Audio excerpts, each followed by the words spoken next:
Good afternoon, everyone. Uh, India is changing. We hear that all the time, right? When India is changing, who is keeping a track of that change? We keep track of changing India on three parameters: the media consumption, economy, and the product consumption in India. Interestingly, all three are variables. And we have found an amazing approach in ISEC to find greater insights that can help all the stakeholders. I'm going to pass on the mic to my esteemed colleagues to take it from here. Thank you.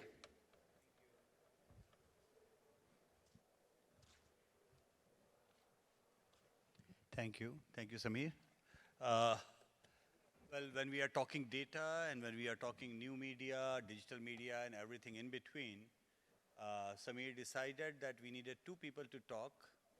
One from the ground, people like who are born and brought up in small Mufsil towns, gone to the Sarkari universities, a country buffoon like me, and on the other hand, somebody who has studied in Oxbridge, worked in World Bank, being an economist, something like Manu.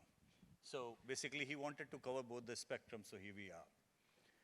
And what we are going to talk about is basically this elephant, which India is generally described as. As far as the economy is concerned, everywhere it's called the Indian elephant. That's the metaphor that is used. As far as understanding India is concerned, Indian consumer is concerned, Indian appetite is concerned, I believe that it's more like blind man's elephant. Everybody from market researcher to a media analyst to an economist, pardon me for that, Manu, but I genuinely believe that ये अंधे का हाथी है. जिसको कान पकड़ में आता है, he says elephant is like that. जिसको हाथ पकड़ में आता है, सूंड पकड़ में आता है, he says elephant is like that. But India is so vibrant and so heterogeneous that no one phenomena explains it in totality. And then when you are talking about the media consumption, talking about India's growth story into digital, and followed by something like a black swan event like pandemic in between, I think India right now from that analytics perspective feels like a huge maze of puzzle which has been mixed up. Somehow everybody knows this dabba is going in one direction, that is an upward trajectory. But what is happening inside the dabba, nobody has a clue about. So that's what the story of Dataeye Asia is, that we are leveraging the data, consumer data insights, we are leveraging the common people's perception, which influence their purchasing power, consumption of media, and everything in between. So Manu, I think it would be better if we do a little bit of a ping pong style. You please proceed. You do whatever goes right in your Cambridge dictionary, and I will just try to come up with something which I have learned in the UP and in the Sure. Yeah.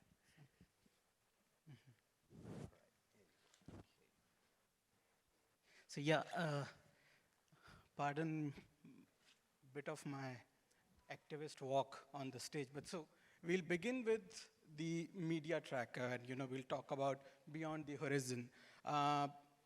In defense, and currently, there is a Russia-Ukraine war going on. There's a term called the BVR missile, which is beyond the visual range missile, and it's a very key component of aerial warfare. And why it's important that you have to track and look at threats which lie beyond the horizon.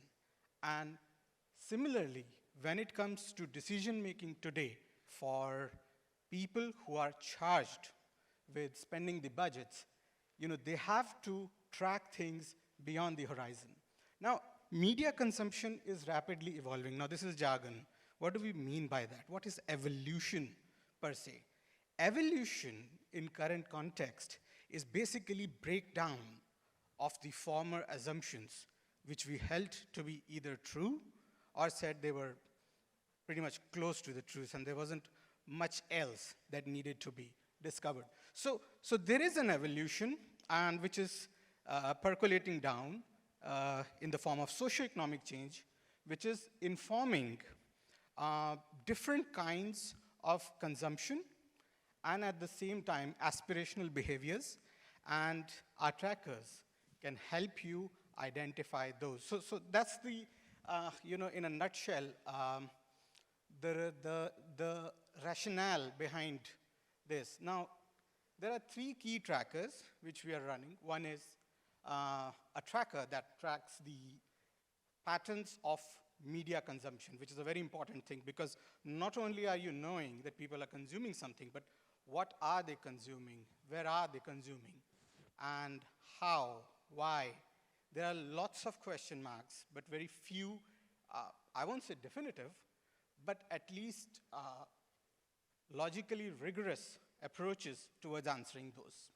Then there is a socioeconomic tracker, which dwells largely upon tracking economic indices, upon indices which often fall through the cracks in the official data or sometimes even other, let us say, market data. And then there is the consumer mood of the nation, out and out about consumption trends, what people are consuming, why, how is it changing? Yeah, so to give you an idea, if we look at our media tracker, what does it unpack? What does basically a breakdown of correlation look like, and how it is, I would say, an opportunity here. So now this is a graph which captures what happens to the consumption of, and I would like to invite Mr. Deshmukh over here, what happened to basically consumption of news regarding politics and current affairs through this. All right. So this is one question that, we run our trackers in 11 languages on a daily basis. It's a national representative sample. So if you will ask me that, okay, we do 1,500 samples in a day, then those 1,500 samples are likely to drop in from 600 different districts. So it's a daily tracker, and we map actually 76 items in that. And one of this very interesting question we have been mapping for last 15 years. And here is the data actually from 1st of January 2019 to February 25th right now. And this is a very simple question of where do you consume your current affairs and news from these days? All right. I have taken the irrelevant parts out just to focus down on the 4 traditional things or the non-traditional things, as you may see. And the blue line is the line of this conference. That's the digital media, digital growth, digital penetration of the current affairs, whereabouts, news, and other social media consumptions. There is a very funny graph because just look at very carefully, point here to here. This is the precisely when the black swan event of the pandemic happened, wave 1 and wave 2. Does that mean that digital taking over the traditional media happened because of pandemic? Well, one can argue yes. But when you look into the trend line from 2019 onward, in any case we were watching, this was going up, up, up, up, and up. And if the pandemic would not have happened, probably instead of this thing over here, it might have happened here in the trend line. So pandemic kind of preponed, kind of created a scene that what was about to happen few years later just happened a bit more quicker. Second interesting thing, you will realize that after the first wave, when this started growing up, and after the first wave got over, the traditional media tried to make a comeback. And once the second wave of the pandemic was set in, after that, it just flew off. And then the media owners, media creators, the advertisers, the marketing community, and everybody in between they tried to bring it back in their framework, but the consumers refused to come back in the old framework. From here point onwards, regardless of what the traditional media managers, media planners, media creators, content creators, distributors, everybody since then has been trying to adapt to the new normal, trying to bring back. Their knee-jerk reaction was how to bring them back, and that has failed because they never came back. And they went ahead and marched on and on like anything. Now, second thing, Manu. I know it sounds very sexy that this is something new, the smartphone, the data packages and everything, and this sounds very SECA, that is like elite and the top of the society, which is talking about iPhones. Yeah. With unlimited data connection and all that. So I will like to show you something which is even more interesting. Go to the next slide and show the data of UP, Bihar. Okay, let's take Bihar. Now the funny thing, did you see the transition of digital taking over the traditional media happened, go back to the previous slide, way before the rest of the India happened. What does this tell us? This tells us that there was a huge part of India which skipped the landline and landed directly on the mobile phone, which skipped the computer, laptop, all this generation landed directly on the smartphone. And that digital divide was swooped upon like in such a quick way that because of the low data pricing, I understand that the pricing tech of, that part is important, and Manu, probably you would like to extend on that how do we read this? Some people I know, when I was talking in the West about this data, that okay, if you go 2 slides ahead, we have probably of Karnataka or Kerala, say for example.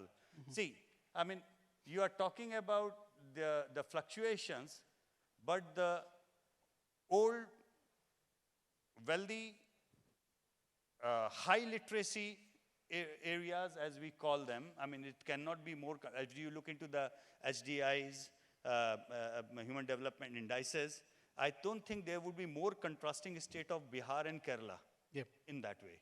So how do you see that? Because some people argue that the digital penetration is happening on the bottom of the pyramid, but that doesn't mean that people who are looking on the higher side of the pyramid are not using digital for their decision-making process. So do you see that as a contrasting thing, or do you think this is a trend which is going hand in hand?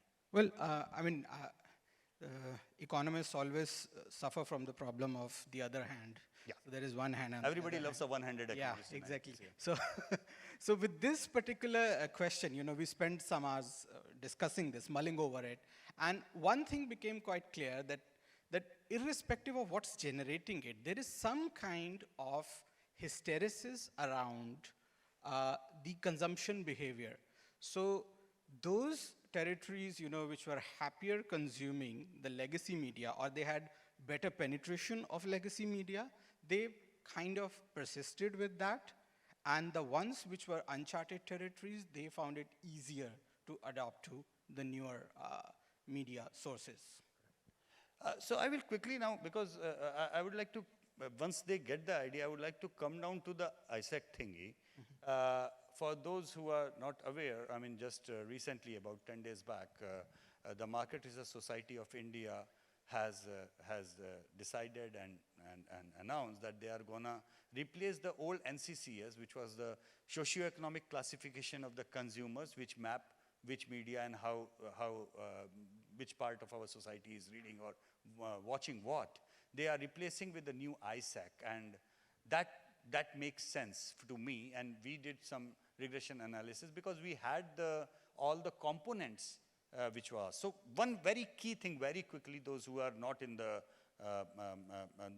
who are not that part of our industry, The NCCS or the old SEC was classified as on two parameters. One was the education level of the main wage earner in the family, and then the second part was how many things of these things, about 10 odd things, do you have in your household, ranging from color TV to AC to fridge and four-wheeler or two-wheeler and so on and so forth. So there was a complex grid which would map you as where do you belong in this matrix of the society, all right.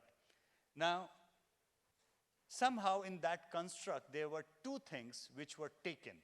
Number one, education of the main wage earner is the criteria. What is the purchasing power of that household is.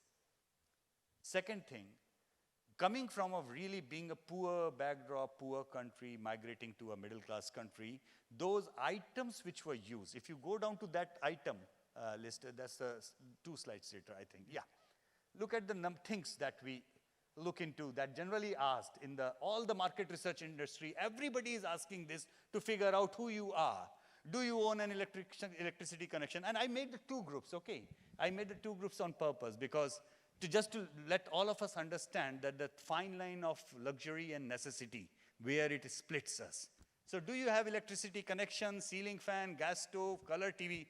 Please remember, I have put color TV into the same lower side of the category. Two-wheelers, refrigerators, and then on the higher scale, the computer, washing machine, four-wheelers, and so on and so forth. So what I did was that we pulled out a question that we do for Niti Aayog to understand the economic distress on how good or bad your household right now. We pulled out the samples which were showing extreme economic distress. And we figured out what do they own. Now, close your eyes and imagine when you talk about the extremely economic distress parts of India, what kind of faces or things that you can imagine that comes to your imaginary. Does that look like that 100 of the extreme economic distress people who are saying 7.7% of those households have air conditioners? Or for that matter, 9.6% of them own a four-wheeler? Does that sound to you like extreme economic distress? Hard to believe, but yes. But problem is, when you map them, you put them right in the SEC A. While their current situation is extreme economic distress and they are not in a position to be seen as a very high probable consumer. Now go back to the 2 slides back where we wanted to show you why the new items that are being added, they have added, instead of just 1 education scale, they have added 3 education scales. One is the education level of the main wage earner, then education level of the highest educated male member in the family, and most importantly, highest education level of the highest educated female member of the family. Now, that is where I get aha moment that, okay, they are doing this, we have this information, can we slice in the, do a regression, see, does that make sense? And there it makes sense. If you look into the high level education of the male members of the family, out of that bottom of the pyramid, 17 out of the 100 can make entry to the SEC A. But if you club into the female literacy, the highest female thing, number moves to 38%. Now, that is the, I believe, I won't call it as a jargon because I feel emotional about it as a Nari Shakti in that way, because I believe anybody and everybody in this sitting room or sitting in this room can relate to the role that our grandmothers played in the life of our mothers. We can relate that role to that they have played in the life of our sisters and, in my wife, and the role that now playing to my daughter. And you can quickly understand that why in this entire maze of mapping the Indian market, Indian consumer, Indian consumption of media, and that too digital media, was so far 75 years they have been running without even taking into the female component. And that was such a travesty. I think, Manu, this takes everything into the new paradigm. And I'm so glad that in the last 15 years of entire data collection, I think that we have captured these pointers. Because otherwise we were unable to understand how these things were going.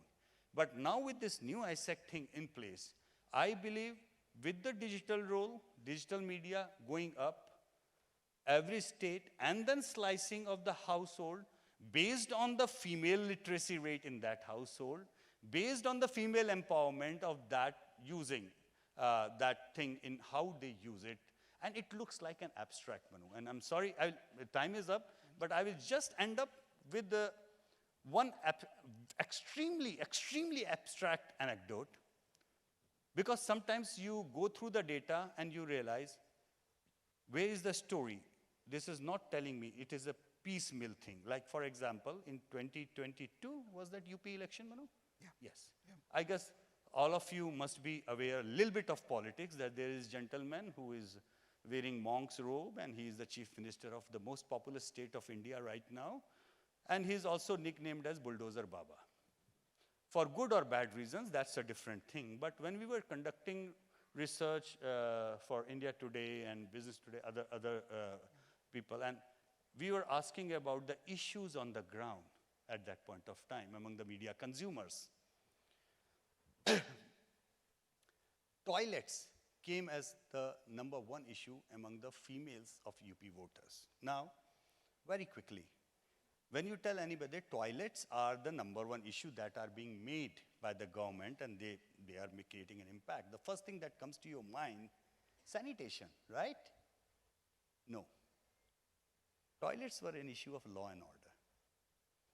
Because 80% of females out there in the countryside, when they used to go pitch dark early in the morning or late in the evening when it's dark, for the toilet purpose in the field, 90% of the sexual crimes happened then. So, there is an almost 90% drop in unreported sexual crimes just by virtue of a female in the household getting a toilet within the household. Right. Now, does it make sense to you if I say that we are getting and picking up indicators now, the probability of next boom of sanitary pad sales in Uttar Pradesh just because the toilets are being made? Can you find a connection, just like the connection that you made? And we did interviews. We did interviews with our female panels living in the countryside, that why they are saying what they are saying. And then they came up with the answer. May I say that in Hindi, because I don't think that I can actually translate that much in Hindi. I hope you will understand. कि भैया पहले तो यही डर लगता था कि लड़की जा रही है खेत में, इज्जत बचा के वापस आ जाए. अब वो डर खत्म हो गया. अब हम ज़्यादा सोचते हैं. अब हमको लगता है लड़की को पढ़ाएं अच्छे से. वो कपड़ा जो हम लपेट के लगाते थे वो उसको न लगाना पड़े. So now that mother is taking a step ahead on the toilet construction, going into the psyche of that my daughter is much more safer and what else I can provide to her. All right? And so you have reels where there are girl students making reels about not having enough sanitary napkins in the school which the government promised, and the consumption pattern of their mothers which is changing. They might not buy it for themselves, but they are willing to buy it for their daughters. So don't be surprised that you see an uptick in near future. You know, and when you see that data of the consumer confidence in the sales or particularly in the other numbers of the market, I would be happy if you remember me and Manu to try to decode this, because this is as abstract 4 things that I have told you. But when you look it from a distance, it makes a beautiful abstract painting, right? That is what in the Dataeye we are trying to do. India is a huge puzzle. We are just trying to understand by picking up one piece of that jigsaw puzzle at a time and trying to see the full elephant properly as we know it rather than doing a piecemeal thing. Thank you so much.